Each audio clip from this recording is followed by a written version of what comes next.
Welcome back. We're talking about consistency in our lives and habits, and some good, some bad. And I just said one of my own bad habits is I crack my knuckles, and my mother does not approve. Thinking back, I mean, you start something because you see someone else do it, but then it can be hard to break. Oh, it is. And there are a lot of times that we don't even know why we do what we do. And so taking time, like we talked about, taking time to reflect on what did it do for me and what did it serve for me back then, maybe when I first started it, but what does it serve me doing it now? Does it serve me? And if it does, how? And if it doesn't, then what can we do to replace that?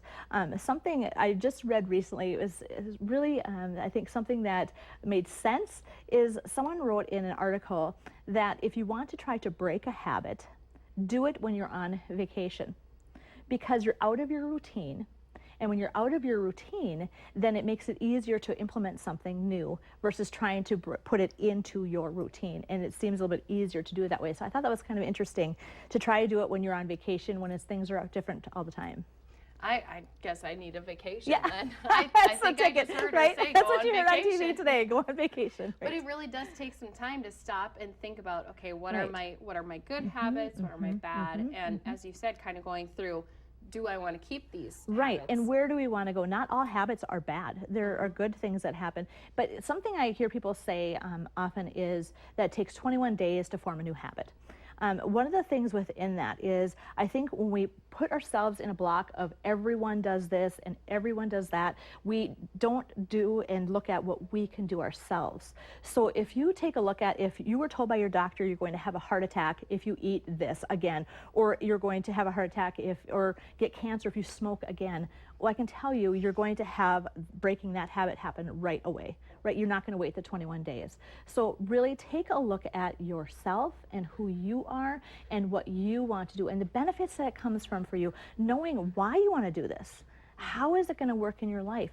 And I think it's very important to know where you want to go in the future and what's working and what isn't.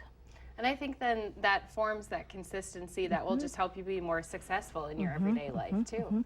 Well, and if it's something that you can take a look at, if you write things down and you know that here are the 10 reasons why, and this is how I'm going to do it, it's easier than throwing a goal up there and have it be something that you really don't care about. But knowing and taking the time, like you said, to reflect on what you want to do and where you want to go, it makes it easier to go back and take a look at and say, this is very important to me, and these are the reasons why. Yeah, and I like that. Instead of just saying, okay, I'm not going to crack my knuckles starting today, it's better to look at why I don't want to anymore, what makes me do it. And how you're going to go about doing it. What, sometimes people think that they need to replace things with something else. So what can you do in a place of that that's going to be beneficial for you? That's something to take a look at. And how can people get some help from you if they need help? Oh, I love to help people. I do a lot of national coaching, so people can call me and we talk over the phone, or I meet people in person and they meet at my office, or I go to their office. I work with people, their sales teams, because sometimes if we have a sales team and people are stuck in the same place, they need their sales team to be have work with them, and then also personal.